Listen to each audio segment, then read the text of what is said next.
Hello and welcome to episode 98 of Dots, Lines, and Destinations. It's December 17th, 2015. I'm Stephen Seagraves, joined today by Foz Mahmood. Hey, Foz. Hey, Stephen. How are you doing? Pretty good. It's a light cast today. It's just you and I. I mean, everybody else is traveling. I think Seth is on the other side of the world and Rolo's having a really good time in Miami.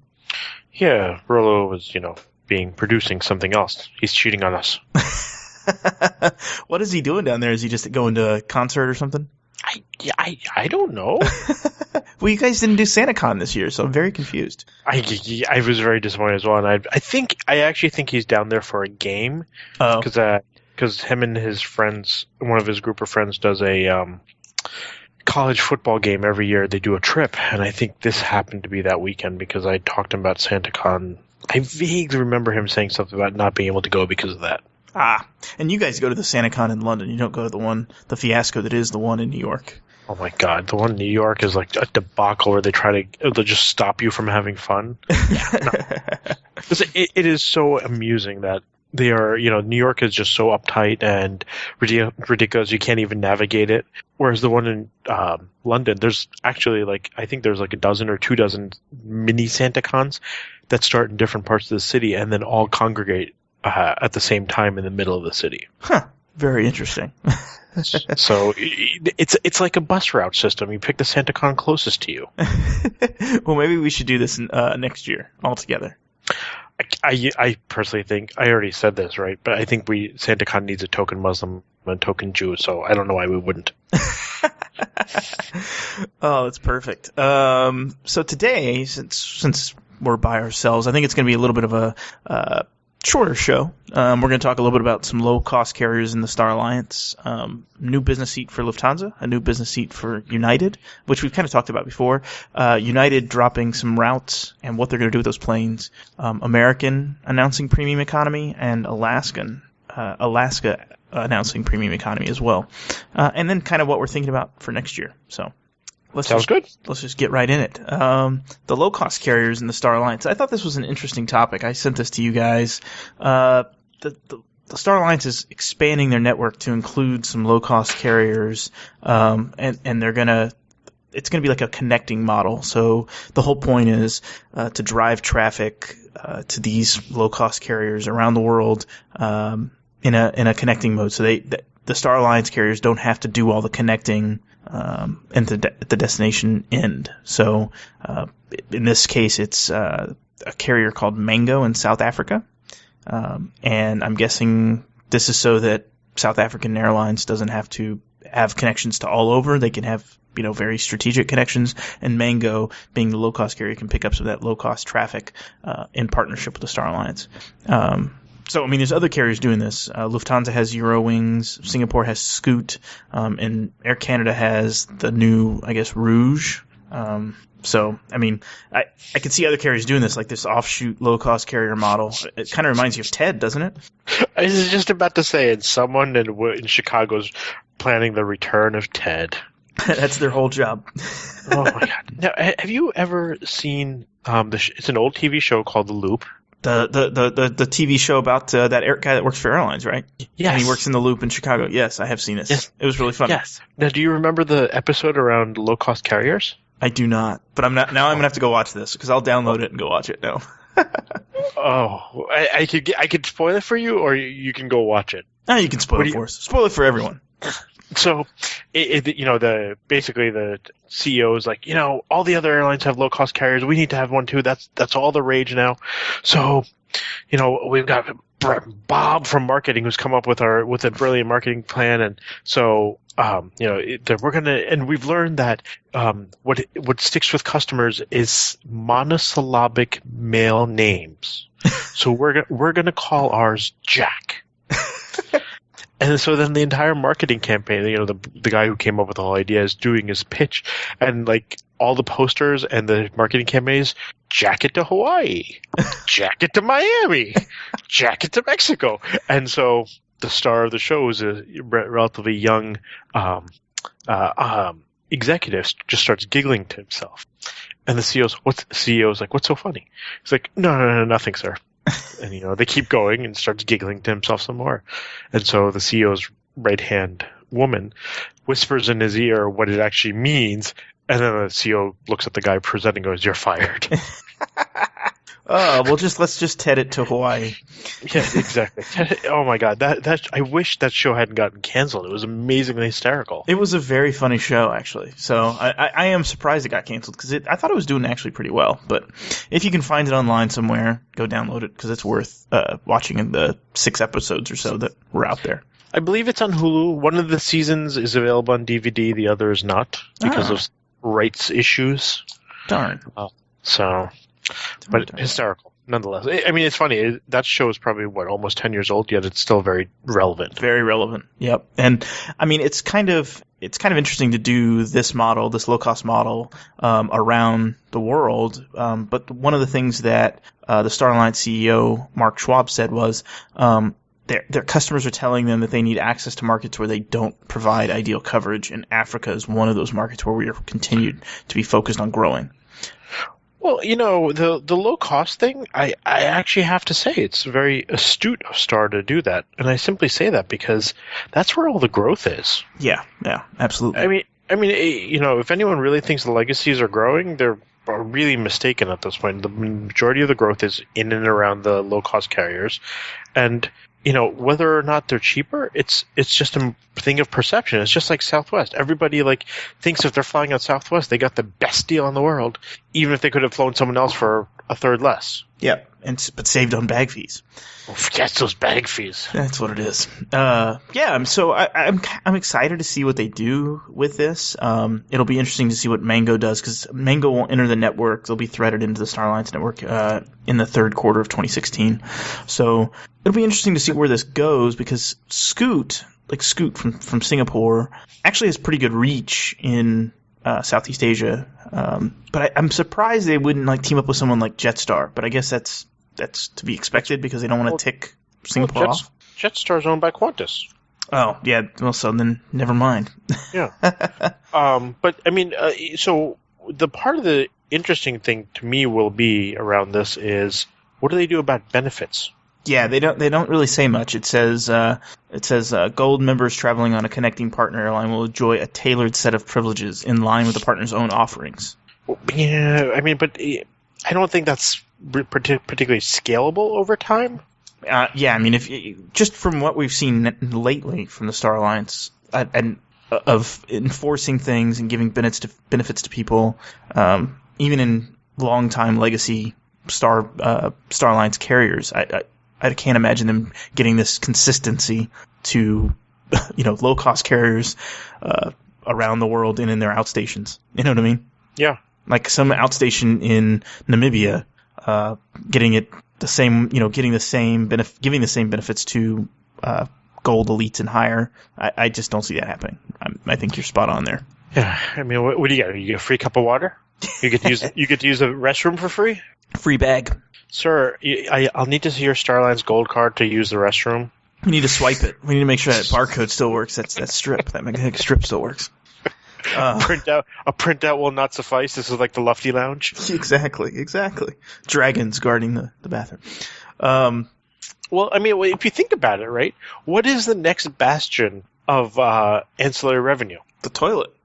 Exactly. I mean, they've already gotten the bags. They've already gotten the airports at this point. Yeah, all that's left, and they've already gotten the buy on board food.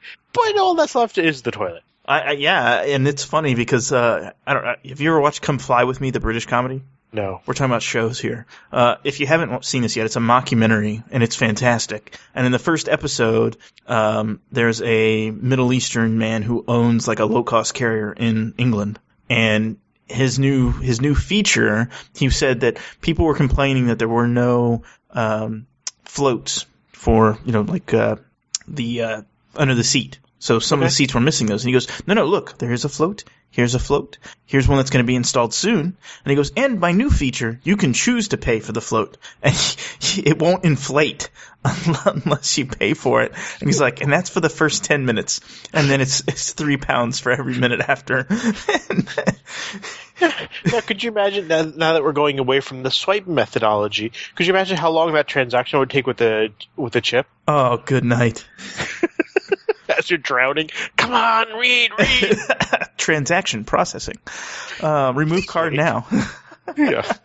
I just, it's funny to me that we're talking about these TV shows and it's art imitating life now. And now it's the other way around. Well, I mean, because life has gotten so ridiculous in some aspects. It's true. Yep. So, but I mean, in a changing tide, United is bringing back free snacks. Yes, they are free snacks. Stroopwafel for breakfast. So, are we taking bets as to how many containers of Stroopwafel someone found buried in a warehouse? I think KLM donated them. I think it was like like you give things to Goodwill. I think KLM was like, oh, we feel sorry for them. Give them Stroopwafels. Now, was that the parting gift when they left SkyTeam? It could have been. Yeah, there's just like boxes of these things like just stacked up in Houston. Oh, look at what we found. What are we going to do with this? It's kind of dusty. It's okay. Let's delight customers. We'll give them away. So, I mean, free snacks and economy on domestic and Caribbean flights, I believe, Latin American flights, which is it's something. It's better than nothing, I guess. It is, but I mean, I guess the question that I have is, does that mean the buy on board stuff is peaking out? Like people just aren't buying it? Yeah. I don't know. I'm sure people are buying it, but look, I mean, the reality is I know they have, United at least has a problem on A319s with not enough buy on board stuff. Yeah. Like you could be in the second row of coach, and by the time they get to you, they're out of half the things. So they have a real estate problem. So if they give away some stuff, does that benefit them in that they have less spoilage and less unsatisfied people by not getting what they want? So you're saying, like, if I give away these cookies, and some people that were just going to buy like a bag of Pringles, or a thing of Pringles, aren't going to buy that thing of Pringles anymore. They're just going to take the free thing and move on. Exactly. And now I free up that space for an extra tapas box. Yep. Okay. I could see that. Yeah. I mean, I'm consistently buying things. I mean, I see people on Alaska seems to do a very good job of handling their buy on board. They seem to have enough almost always. So I wonder what they're doing differently than the other carriers. Because on American and on United, I've seen the same problem. Yeah, well, so on United, I will say every time I've ever seen that problem is like on a 5.5 hour transcon. Yeah, for the most part. And clearly Alaska doesn't really have a lot of those. Yeah, that's a minority of their routes. So. Yeah, I mean, and I think Alaska does a good job because they offer something that's better than others, which is the cheese plate. I think it's actually kind of tasty, and for $7, it's not bad. It's one of the better things I've had on an airplane. So now, does that cheese provide you extra padding while sitting on the slim lines? We'll talk about that later. You just made it too easy. No, it does not. But let's first talk about the new business seat for Lufthansa. I want to talk about the Star Alliance and get them out of the way. Yeah. Lufthansa is going to introduce a new business class seat, and I think this is going to be introduced on their 777-9, which is coming in 2020. Which it's odd to me to announce a new seat. What is this? 5 years in advance? 6 years in advance? Something like that. Well, we'll give them 4. We're almost in 2016. That's true. It's true. And so they're trying to unify their business class designs across all 3 sibling airlines. So the thought is that their seat will match what Swiss is doing and what Austrian kind of already has, which is the staggered business class full flat beds that come with like the throne seat and the right.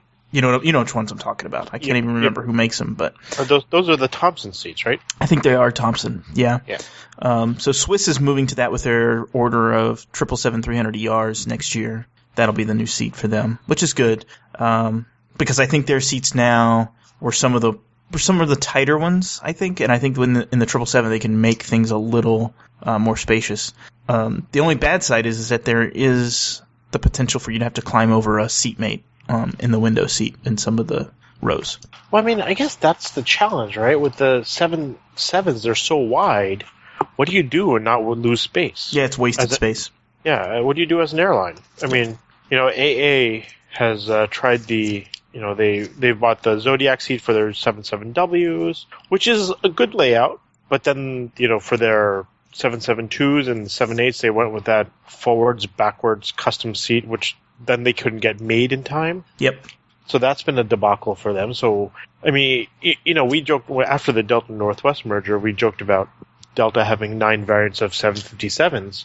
Americans going to have 9 variants of business class seats. Pretty much, yeah. I mean, it's true. And I think that I'm flying Austrian in March of next year, and I'm interested to see what that seat is on, what it's like on the 777s, just to kind of see the layout and how packed it is. But I think my plane actually got downgauged to a 7.6, so I'll have to see. But then if you get a 7.6, it's all 121. Yeah, it's all 121, and I'm happy about that because I like the seat that's like really close to the window. I think it's a great seat, like away from the aisle and stuff. Yeah. So it makes sense from Lufthansa's perspective of having the same seat across the 3 airlines. But then they're still going to have an outlier because they're going to have their business class seat that they have on the 748s, the A330s, the A340s. That seat's the one where, the footsie seat where the feet come together at the point. I haven't even been on one of those yet. So I'm not a fan. The biggest problem to me is that the seat back is above the divider for the seats behind you, so you feel very exposed.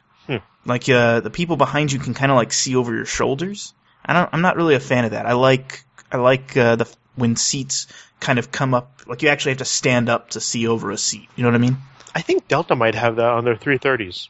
They might. I actually would. I'm going to look that up since we don't have our producer with us today. I'll look it up now. Yeah, I think it's the same seat as the 330s on Delta. It's similar, so I'm looking at it right now. It's similar, but Delta's still, it's a little bit higher than what Lufthansa has. If you look at the Lufthansa business class seat, it's kind of amazing how short they are. Like the back of the seat comes up to maybe your shoulders. Oh wow! So it's short, maybe a little bit more than that. So, I like what they're doing. One seat across all 3 airlines. I like that. I don't know. Yeah, I mean it's great. I mean it helps them, from a cost perspective because they can buy in much larger quantities. It helps them from a maintenance perspective so that they can, if they have air ops, there's more people, more parts to float around. Yep. I mean it's a brilliant idea if you can pull it off. Yep. And they're taking. I didn't realize they were taking so many 777-9s. 34 of them. Well, they're going to replace all the 74s.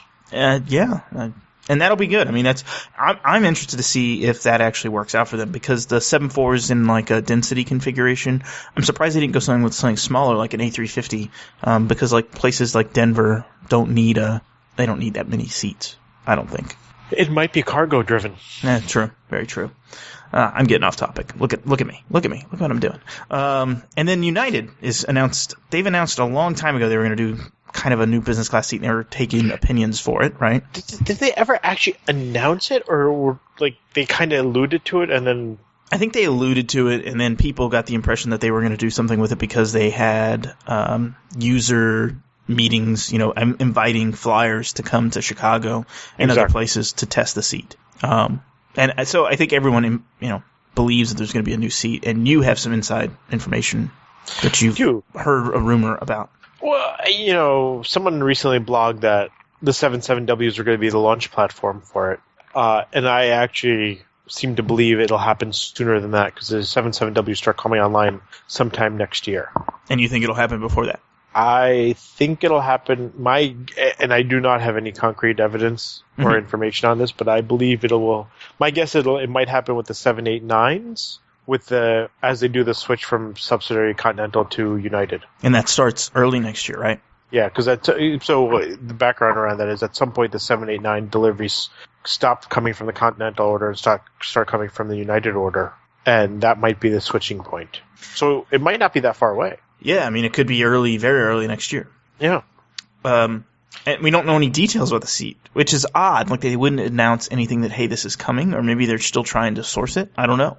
I believe they are still trying to source it. I do believe it'll be a 1-2-1 type config, so it'll at least everything will have direct aisle access. Mm-hmm. That'd be nice. Yeah. That could be bunks for all we know. Hey, you all have aisles. Just you have to roll out. Exactly. Everyone has an aisle. Some have to climb down a ladder. No one said you wouldn't need a ladder. I'm interested to see how it works because on a 789 right now, you have 2-2-2 seating. I'm wondering how they're going to make that work. Like, how do you take out economy, some economy seats to make the 1-2-1 seating work? Well, you think about it, right? The two in the middle stay 2, the sides go to 1, but you could have a much steeper angle. Uh-huh. They can be much wider than what they have currently. So you can kind of stack them up. Yeah. Well, maybe they'll go Zodiac. I wouldn't have a problem with that. I don't think they'll go Zodiac. No? I don't think they'll go Zodiac. United hasn't gotten anything Zodiac yet. And Zodiac's having a lot of manufacturing problems right now. Yeah, the whole American thing has really set them off kilter. I mean, it's... Yeah. I mean, they have a successful product. Yeah. Right? Yep. And now they didn't account for it appropriately. Yeah, I mean, in Zodiac's who's making, let's see, they do Cathay, they do Cutter, they do, who else? American. Yeah, American, Air Canada. Air Canada, yep. So, and Ava, they do all of Ava's seats. Who is the provider for, like, Ethiopian, do you know? They're similar seats to United's old... Well, it'd be the United seats, both the Continental and United ones are BE Aerospace. BE Aerospace, okay. Because I was wondering, there's Ethiopian has some they're retrofitting their 777s with another seat and a Zodiac seat, which is interesting. But it looks like Continental's old seat. Huh. I'll have to read more about that. Anyway, so I would like to see a 1-2-1 layout. I like 1-2-1 layouts. I'd like to see what United does with that and how they make it work and what they do to make it look presentable. I'm not a big fan of the color scheme that they use, but we'll see what happens. You know, how often are you looking at the color of the seat? Not very often, but I think it looks dingy over time. I think that the colors they pick, when I sit down at the seat, the seat always seems dirty. See, I would like it if they just went to leather. I would agree. I think it'd be easier to clean. It's more durable to me than it is. Then again, it's hotter, too. It is, but, I mean, that cloth on a humid day in Houston is just as uncomfortable as leather. That's a good point. Very good point. That fire-retardant cloth that God knows how many artificial fibers are in there. And United is also dropping Dubai and Bahrain. So we knew about Bahrain, which is... And Kuwait. And Kuwait, because that's... Bahrain is a tag-on to Kuwait. Yep. And so we knew that was coming, but what just got announced was they're dropping the Dubai service, and this is in direct response to the GSA choosing JetBlue as the provider for that city pair, Dulles to Dubai. Yep. Correct? And that's actually going to be flown by Emirates. Indeed. With a JetBlue number.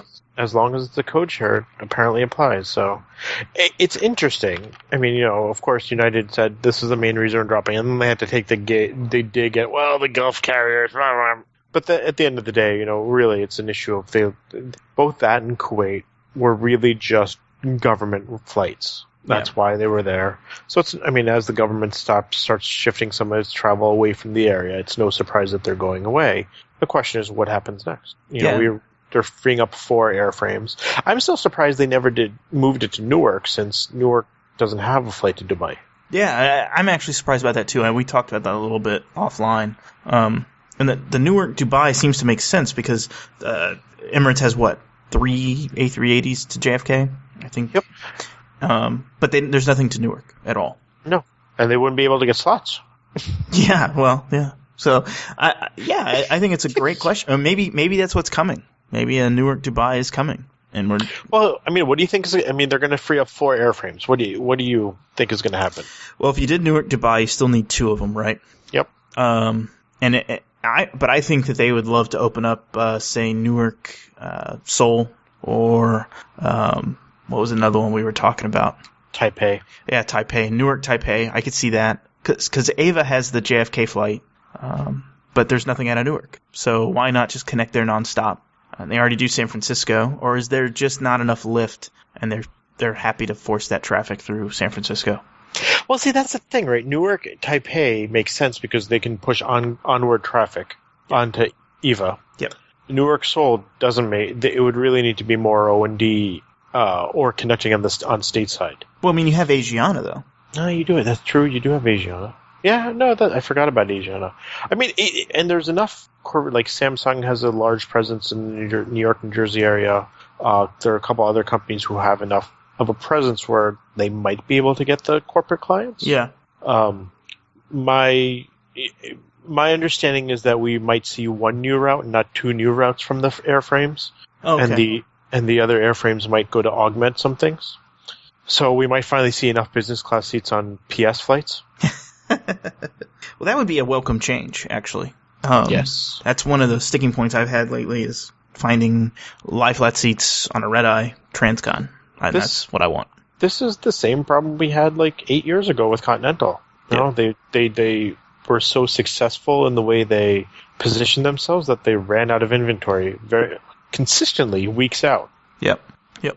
And so I'm wondering then, so let's say you have one new route, what would you say it would be?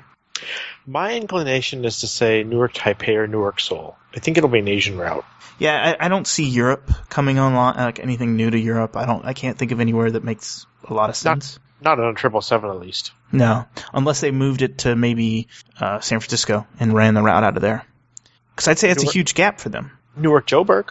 You think could one of those 777s make it? Not one of those, but they could shift them. Well, one of those might be able to, but they could shift it around a little bit.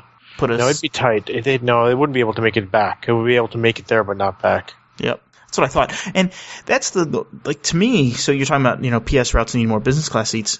Part of the reason they need those business class seats is it's a lot of connecting traffic now via Newark to Europe. Because you only have London, Frankfurt, and Paris out of San Francisco nonstop. So if you added a 777 from San Francisco to somewhere else in Europe, say Munich, Munich, or I'm trying to think of where else would be a good connection. Munich's probably the best one.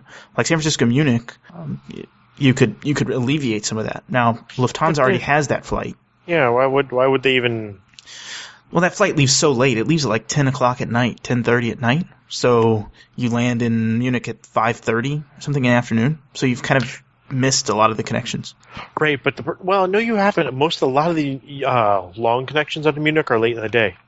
It's just the like Frankfurt's early in the day. Munich runs late. That's why all the flights go into Munich late. Okay, gotcha. So I mean, maybe that doesn't make much sense. I was just thinking of a way to alleviate some of that transcon traffic that's connecting. Do you think the 77Ws could do Newark Joburg? I think so. I mean, that would. Let's see what the range on a 777W is. I'm looking it up right now since the producer's not around. Around 8,500 nautical miles. So and Great Circle Mapper says 7,900. So yeah, technically could do it. It would be tight on the way back.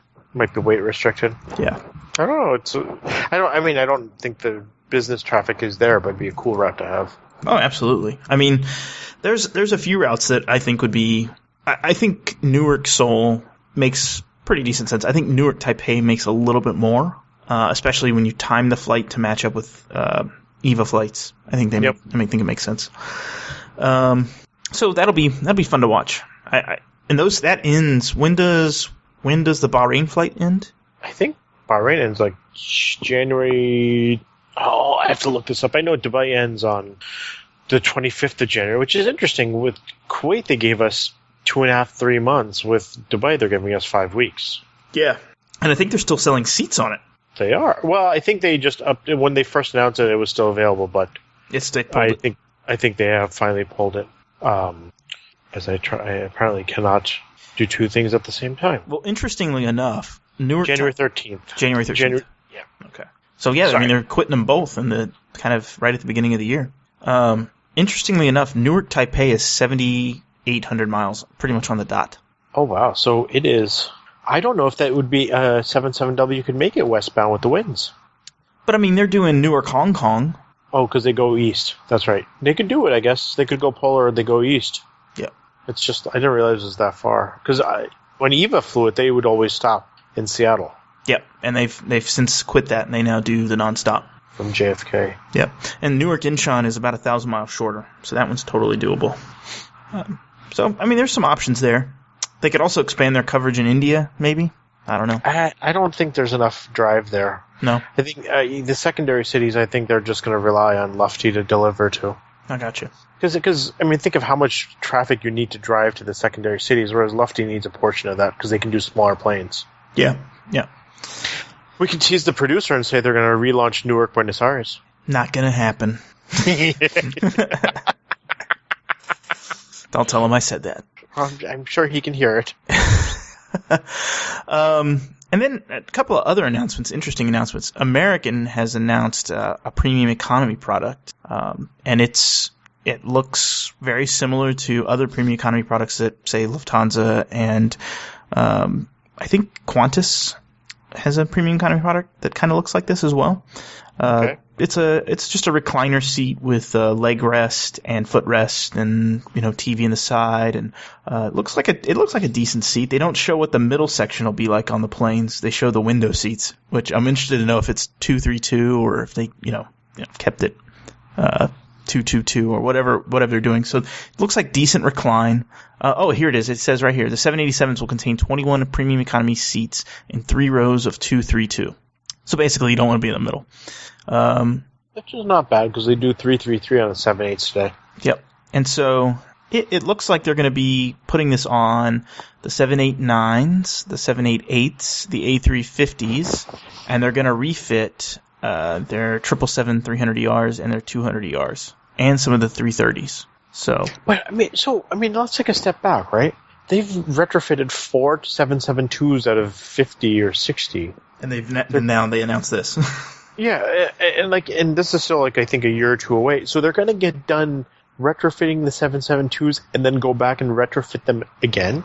Pretty much. What kind of brain dead person operations thinks that's a good idea? I think his name's Parker, right? I don't think Parker's in operations, but I mean, but he might be for all we know. Yeah, it's interesting. I think someone else brought up another point that was interesting to me, at least. We're going back to where we were 10, 15 years ago, where business was a recliner seat with a leg rest. This is just the business versus business and first evolution yet again. I mean, any day now, United will launch economy business. Yep. And, that'll be, economy prices, premium economy prices for business class service. Yeah. But that's what business first was. In the 90s, it was business class prices with first class type service. Yep. So I'm sad to see it go this way because I'm sure this modifies how people get upgraded. Like there's no news on whether you're gonna be able to use a system wide upgrade to go from regular coach to business, or if it's going to be a regular coach to premium economy seat. Who knows? I would imagine it is a single cabin, and the moment it's a separate cabin, yeah, you wouldn't go. But here's the thing, right? Look at what happened to the business class product in the last 20 years. Look at where it started 20 years ago. Yeah. And look at it where it is today. Yeah. Yeah. Right? I agree. 121 is like a first class configuration. Yeah, and they're just calling it something different. Yeah. Pretty soon, companies won't pay for business class. Not a lot of companies do it today. No, they don't. So, it looks interesting, and it looks like it's only going to be, it's not on their domestic product, but who is putting a premium economy product on their domestic side is Alaska, and they're kind of matching what Delta has done with their Comfort Plus. And so the new they're calling it premium class section will have a seat pitch of at least 35 inches, and they're going to be reconfiguring this, and this will take place on the 737 800s, 900s, and 900 ERs, and they'll be done by 2017. I'm trying to understand what they get out of that. So I had this discussion with them on Twitter, because they're also doing something else. They're increasing the seat pitch in first class from 36 inches to 41 inches, which I think 41 inches is a little much, but it was always a little tight in first. But are they pulling seats out? They're pulling, in the 800s, are pulling out one row of first. That's a problem, though, because there's a lot of those flights run full. Oh, yeah, absolutely. Absolutely. And so to do this, they're also going to pull seats out, and basically make it tighter in coach. I mean, it's going to all go down to 31 to 32 inches of pitch in coach, regular coach. But I had this whole discussion with them on Twitter. They were saying, oh, well, it's going to be an upgrade because you'll have more opportunities to upgrade to one of these premium seats, premium class seats. But I said, well, I get that for free today if I can choose an exit row. That's all I need. Right. And now you're calling that an upgrade. That's not an upgrade. That's you grabbing revenue. And we could have this discussion on any airline, but I thought it was interesting how they phrased it. It's an upgrade. And so looking at some of the details, if you're a MVP Gold 75K, you'll get to book these premium class seats at booking, for pretty much all fare classes. I think there's a few restrictions, but not as many. If you're an MVP Gold, you get to book them as long as it's like not the last 3 fare classes, the 3 lowest fare classes. And you can get them, I think it's 72 hours before the flight. I think that's what it is. I need to go back and read. But you can't book it ahead of time. I don't think so. Let me see here. Because that's different than what they do today. Oh, yeah. As an MVP Gold, because I'm not 75K, I can pretty much book them at time of reservation. Yeah, let me go find the what it was saying. God damn it! I don't want to fly more. And that kind of leads us to the next subject. Is like, what do we do next year? I mean, this is the industry's changing a little bit. I'm torn. I'm really torn. So let me see here. Star Wars is going to be gone next year. Yeah, the world's just it's going to be a depressing year. It's going to be 2016 will be rough. So let's see. It doesn't say. So premium class, the upgrade option will be available to Alaska Airlines Elite Mileage Plan members on a complimentary basis at booking or day of travel, depending on status and fare purchased. So the details on this are very slim. I thought I saw something else though, where it actually said. Hang on here. But it's possible that that's still under consideration. It's still be. It's still so far out. Yeah, I mean this starts happening in 2016, so it'll start next year, and they hope to have 60 jets done next year.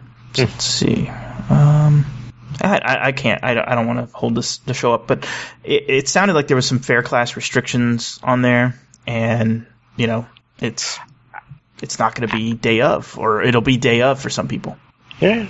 So it's funny. I popped into my Alaska account, and I have a trip in March, and I am one of 13 seats occupied on the map. Yep. In coach. Well, so I'll tell you this.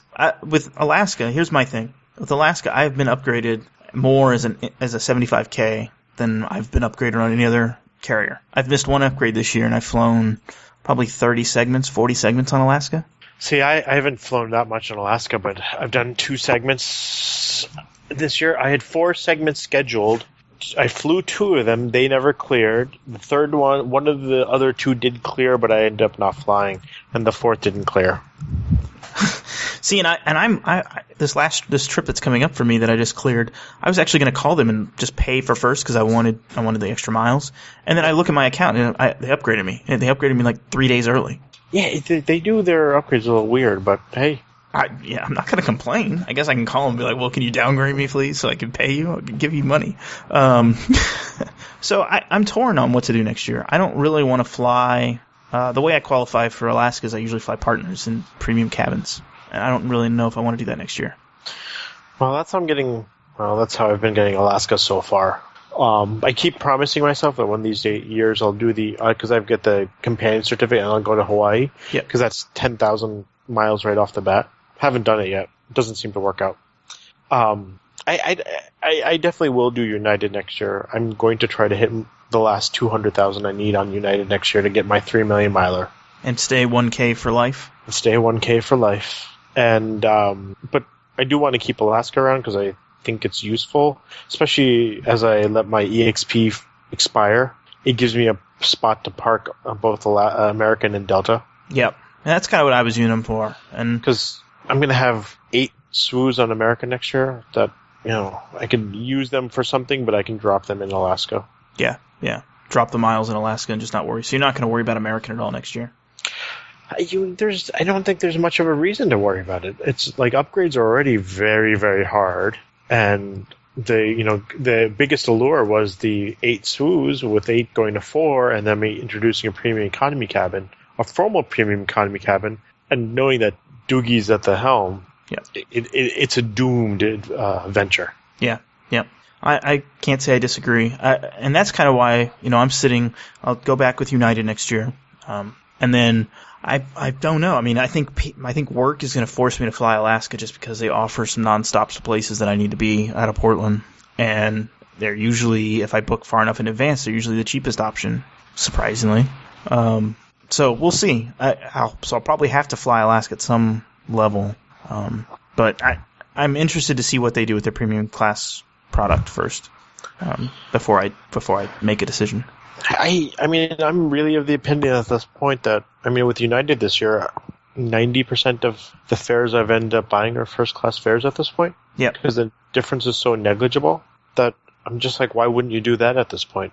Yeah, and that's kind of what I'm thinking too. I mean, yeah, you're right. For the most part, the fare difference between the cheapest coach and the cheapest first is you don't even really notice. It might be $70 one way. Yeah. I mean, I've had one where it's like $20. Yeah. It's like, why would you even think twice about that? Yeah, it's next year will be an interesting landscape. I'm sure Seth has some interesting insights into what he's going to do. Nonchalant is what I'm guessing it'll be. And Rolo, I want to know what he's going to do, because I think he's actually running right now, like he's on a partial mileage run, right, for Alaska, for American and for United. Oh, is that what he's doing? I think he's doing both. I think that's what he said. I mean, he was like looking for something last minute. Well, I know he went to L.A. last week because it was what was supposed to be the tipping point for his AA status. But I don't know what he's doing about United. Yeah, I'm interested in what they both have to say. Where did you end up? I got 1K. Oh, good. Okay. So I'm 1K. I know you were on the fence.